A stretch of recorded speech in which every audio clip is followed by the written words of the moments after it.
Hello and welcome to Total Health with Dr. Nick. And if you're new to my channel, my purpose is to inspire, empower, and motivate you to live longer, healthier, and more abundant lives. And this video is a really great one because this is a question I get all the time, whether you're doing keto or low carb or even sometimes paleo, is what can I eat? I have no idea what to eat. If I can't have carbs, Dr. Nick, if I can't have my breads and rice and pastas and cereals, why bother eating? Because there's nothing to eat. I look in my refrigerator and I can't have anything.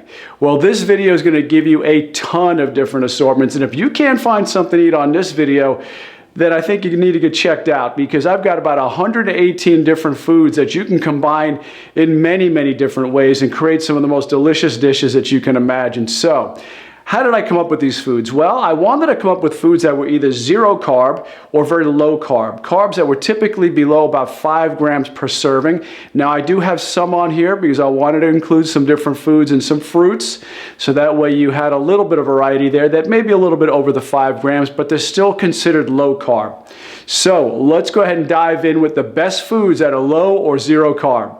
Well, guys, before we get started, if you want to do keto properly and you don't even know where to begin, what do you eat, how do you shop, how do you meal plan, how do you prepare the foods? Well, guys, don't do it alone. Check out my link down below for my keto course. I think you'll find it's the best course on the market. We're here to help you every single step of the way. And also, too, there's also a link down below for my keto cookbook. Keto is super simple. We keep our meals healthy, simple, and super clean. Anyway, check that out. Well, let's go ahead and get started. So I want to start off with protein because protein is one of the bases for really any meal. So you always typically start off with a protein and kind of build around that. So even though you're doing keto, and I know you're going to have a lot of fats in your meal or low carb, proteins typically become, at least in my household, the main part of the meal, and I build around that. So looking at some of the proteins, of course, you can always have things like beef and bison. And listen, I don't want you to worry. So many times people tell me, Dr. Nick, I can't get grass-fed, so what do I do? Listen, as long as you're eating the way we're going to talk about in this video, you're going to be eating pretty clean. So as long as you're eating clean and low carb, you're going to be a whole lot better off than the standard American diet, so don't worry. If you can't get grass-fed, that's okay. Just try to eat this way anyway.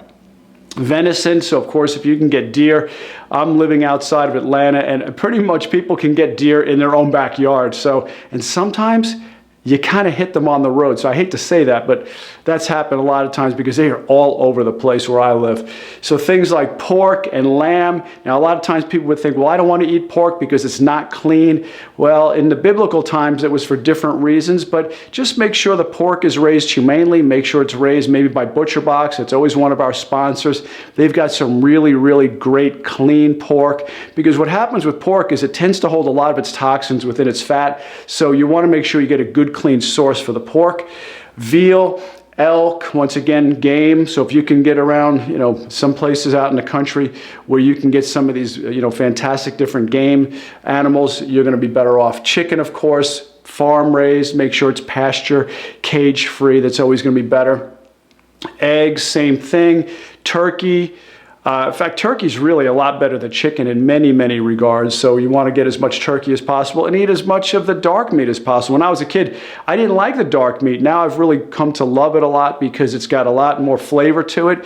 It's juicier, and because of the higher fat content, it tends to be good. Now, one thing I want to talk about when it comes to some of these things like beef, many of you feel like, well, you've got to get the fattiest cut of beef. I don't always recommend that because you really typically can't measure the amount of fat that you're getting in it. So sometimes I like a leaner cut of beef and I like to add the fat to it. So whether it be butter or ghee or just olive oil, avocado oil, things like that, you can control your fat content a little bit better with some of those fat sources rather than eating a higher fat cut of beef like a prime rib. So duck, rabbit, and then of course bone broth. Bone broth is one of the best foods you can eat. It's so good for the gut. So I have it a lot. In fact, many times when I come home from work and I'm exhausted, I don't want to really make anything. I'll make a bone broth soup. I'll just put it in a pot, add some seasonings to it, maybe some garlic, some onions, some olive oil or avocado oil to it, and I just make a cup of soup, and it's really, really fantastic. Now, the next thing I love is seafood. I am a big seafood lover. Growing up in a Mediterranean Italian household, seafood was very big, high on my list. So things like sardines, I love sardines. Make sure when you're getting sardines, it's not always good. I know this is going to sound a little crazy. It's not always good to get it packed in olive oil. And I know you're thinking, well, of course I want it in olive oil. That's really good. The problem is that many times they use poor quality olive oil. So it's not always the highest quality that they're packing in with the sardines. So it's best to get it in water if you can. Flounder, tuna, some of the bigger fish, be careful, but you know what? One of the things that can offset some of the mercury is the selenium. So there's different charts you can find online. We have it for our patients who do genomic testing, but you can get charts that show just how much mercury to compare to how much selenium. If there's more selenium in it, it typically offsets the mercury, so that's a really good thing. But salmon, sea bass, cod, snapper, mahi-mahi, trout. Once again, the bigger fish like shark, be careful of that because they typically accumulate a lot more mercury because they're eating so many other small fish. Mackerel, halibut, things like shrimp and scallops, lobster, crab, all kinds of favorites. I know some of you don't love a lot of shellfish or the crustaceans because they typically are bottom feeders, so just be careful of that. Have it on occasion from time to time, but it's still good to have. Oysters, crayfish, clams, squid, and some of the best ones are anchovies. Sardines, anchovies, mackerel, salmon, of course, are some of the highest in omega-3 fats, so I love to really pile on those, and I have those a lot more. Now, one of the biggest complaints about people when they look at the keto diet or some of these low-carb diets are thinking, there's not enough good food on there as far as vegetables. I want to make sure that I'm getting plenty of vegetables. I don't want to be eating cheese and bacon all day long. Well, guys, there's a ton of vegetables that you can have that are really, really low carb. Some are a little higher, and I'll let you know which one those are. But vegetables, you always want to include that. You want to make sure you have like a plant-based diet, and it's something I totally encourage. So, for example, when I come home at night and I want to make a dinner, many times it's typically just a few different things. It's typically a meat. It's got the fats, which means I put ghee or olive oil or avocado oil on it. I typically have a salad and a vegetable. So there's always vegetables included in my diet. But things like arugula, I mean, arugula is a rock star when it comes to low carb. It's pretty much zero carb. Things like artichokes are a little bit higher, so they start to bump up closer to those 5 grams per serving, but they're still a good choice. Asparagus, I mean, something like asparagus is fantastic because it's so rich in vitamins and minerals. Another great source. Bell peppers, a little bit higher. So anything that has an asterisk next to it, those are a little bit higher, closer to the 5 grams per serving. Now, bell peppers, green are going to be better. They're going to be typically lower carb than your red. I love things like beets. Now, beets, a lot of times you're thinking, well, wait, this beet sugar, isn't beets going to be too high? Turns out beets overall really aren't that high at all, especially like pickled beets. So you can enjoy that and know you're still having low carb. Brussels sprouts bump up a little bit, but once again, you want to get your cruciferous vegetables in. Your cruciferous vegetables are your broccoli, your kale, Brussels sprouts, cabbage, cauliflower, things like that. Those are your best cancer-fighting vegetables. Broccoli, broccolini, broccoli rabe. Now, broccoli rabe, for those of you who don't know what that is, or sometimes it's called broccoli rapini, and it's basically almost like Italian broccoli. So it's a little thinner, it doesn't have such big florets on top, and it's a little bit more bitter, but many Italians out there know what broccoli rabe is. Bok choy. Now, bok choy is a rock star when it comes to the ANDI score. ANDI means Aggregate Nutrient Density Index. And some of these vegetables are close to 1,000, if not 1,000, and bok choy is one of them. So it's a rock star. And what that means is how much nutrient density it is per pound or per unit of weight or calorie. That's really how it's measured. Cabbage, of course. Now, carrots, I got 2 asterisks on that one because once again, it is bumping up a little bit higher and it's going to get a little bit above the 5 grams per serving, and per serving is typically about a cup. Carrots, I said, and celery. Other ones include chicory, collard greens, cucumbers. Cucumbers are always going to be low carb. So, you know, that's a great snack. If you want to have cucumbers with maybe some kind of dip, that's always a great kind of snack. Cauliflower, once again, a cruciferous vegetable. Fantastic at cancer fighting. Dandelion. Leeks bumps up a little bit. Fennel for when I was growing up as a kid, we used to call it fenugreek. And fenugreek was basically, it's like licorice. So it looks like a bulb, and it is very similar to celery, very close to that type of look. And you would peel a branch off, and like celery, but not quite long and skinny. It was more like a bulb, like I said, but it tastes like licorice, dark licorice. So very interesting there. Eggplant, green beans, and greens, of course, are always going to be low carb. Next, we have kale. Kale's a rock star, very high in Andy score. Now, some of you I know are concerned about kale because of oxalates, and you should be. Oxalates aren't some of the best things to have, so just don't eat too much of it, but know that kale is extremely nutrient density rich. All lettuces are going to be good for the most part because they're extremely low carb, and they make really good add-ons. So, if you want a taco and instead of having a shell, you can put, some taco meat inside of lettuce.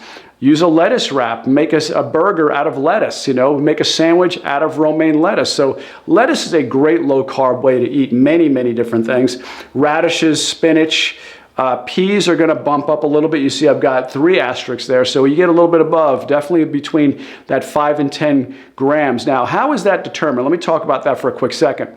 So when you're determining carbs, you look at the total carbs, and then you look at how much fiber it's got. So things like peas have a lot of carbs, not as much fiber, so it doesn't offset it so much. Some of them may be, say 10 grams of carbs, for example, but it might be 9 grams of fiber, so it makes 1 net gram. So really, net grams of carbs is what you're wanting to look for. Now, I know some of you out there are thinking, no, Dr. Nick, I look at total carbs. I don't want to get, messed up at all doing this, and that's okay. Go ahead. But some of you who really aren't so worried about that, just take your total carbs, subtract out the fiber, and that gives you net carbs, and that's what you can eat. Pickles, always a great one. I love any types of fermented vegetables. It's fantastic, great for gut health. So things like kimchi and sauerkraut, pickles, any kind of pickled vegetables are going to be fair game. Swiss chard is great. It's very similar to spinach, so it has that kind of taste, and of course zucchini. So next I want to get into the fats and oils. And fats and oils, I will tell you, are pretty much always going to be 0 carbs. So if you want to have 0 carbs, just eat fat or oil. That's going to be it. So things like beef tallow. Now, for those of you who are new to that, what is beef tallow? Beef tallow is just beef fat, and you can get that. Epic, the brand, makes it in a jar, and you can get that in health food stores. And so basically it's just beef fat. Now the reason Epic is so good is because it's all grass-fed. They also make lard. Now the difference between tallow and lard is that lard comes from pig, so it's from pork. Coconut milk, coconut oil, coconut butter. Now, a lot of you I know might be saying, but Dr. Nick, coconut is a saturated fat. Well, so are the other ones, by the way.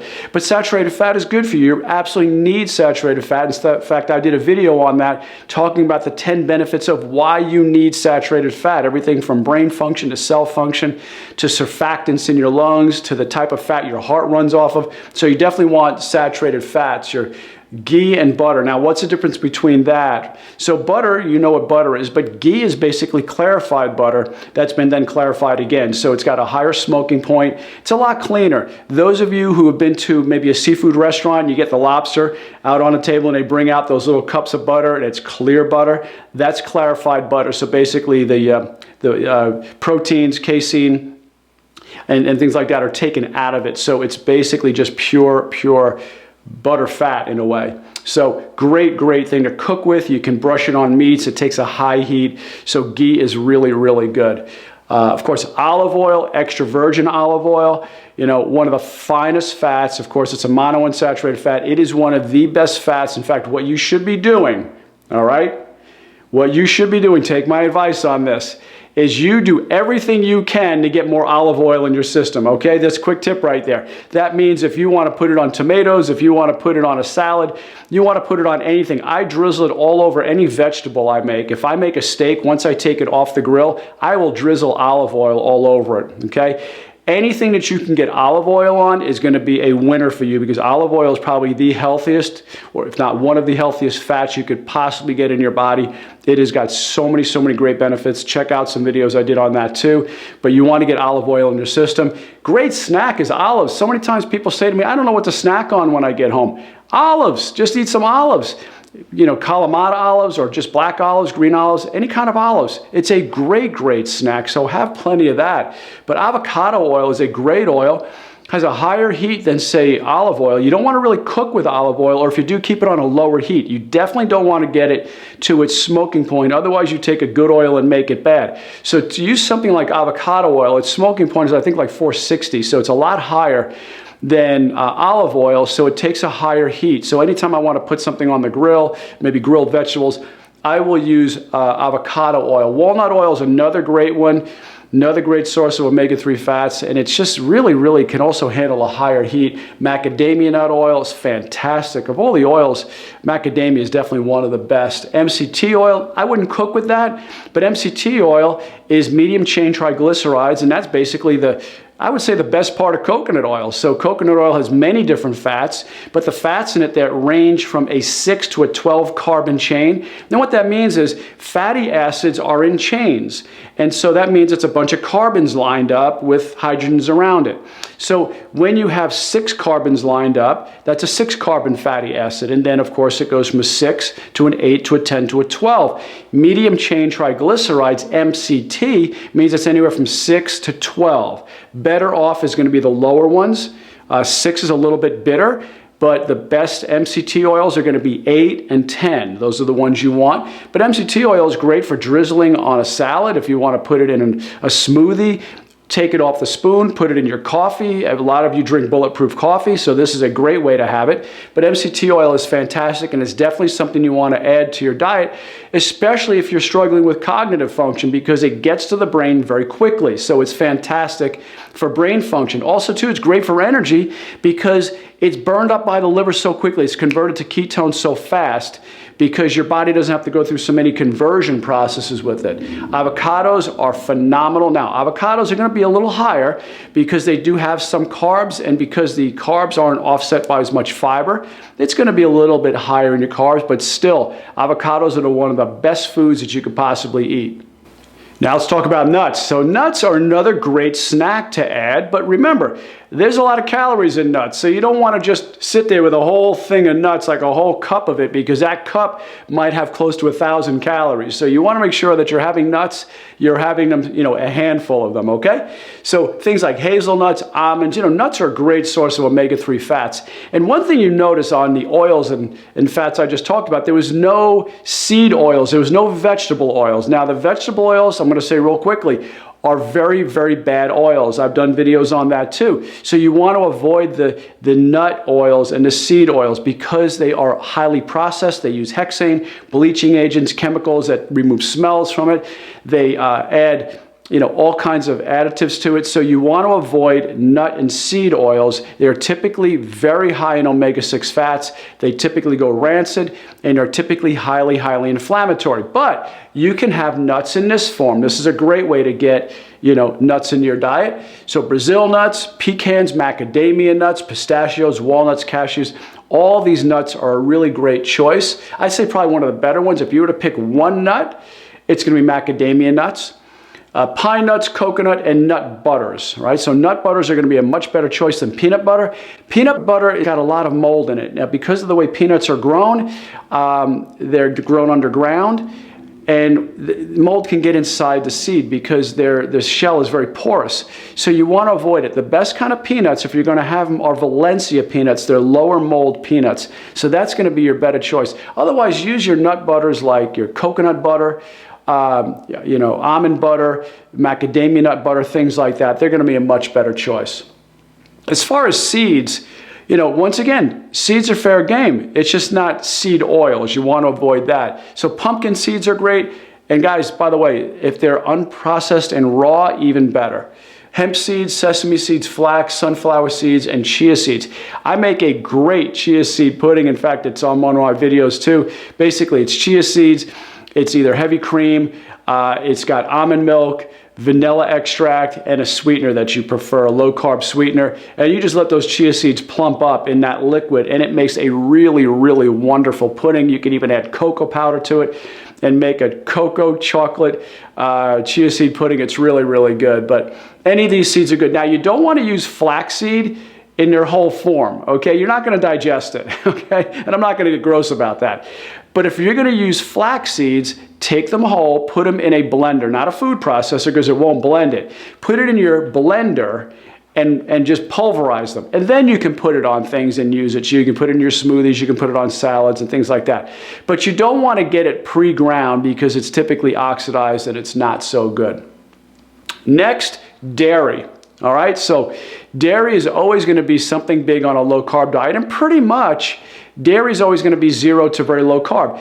The harder cheeses are typically better. As you get to the softer cheeses, you're going to get a little bit more carbs, but a good rule of thumb is stick to the firmer cheeses. So Reggiano Parmigiano is always a great one because it's typically grass-fed, and it's also a raw cheese. So that's always a great one. And being Italian, I believe it's the undisputed king of cheeses. So I know some of you may disagree, but hey, it's my show. Mozzarella cheese, of course, is great, but it's a softer cheese. Ricotta is a softer cheese. Pecorino Romano, that's a firmer cheese. These are grana cheeses where they're a little bit more about that. It's got like a grain to it. Feta, brie, heavy cream goat's milk is also going to be really good. Greek yogurt, cottage American cheese, and cheddar. All these cheeses are great, but once again, some of you may find that you don't do well on cheeses, you're not losing weight, you get stuck in that plateau. Cut back on your cheeses, because what I find is cheese, once again, the more processed it is, the more it's going to be inflammatory. And also too, you may notice you're just not losing that little bit. You've got that thin layer of fat, and a lot of times it's because you're eating too much cheese, so cut back. And last but not least, we'll give you some treat. We'll give you some fruit too. Now, once again, fruits are going to be higher on the scale, but I did pick fruits that are typically under 5 grams per serving. And a serving, unfortunately, with fruit is probably about a hand size. So your berries are always a great choice. Things like blackberries, raspberries, and blueberries.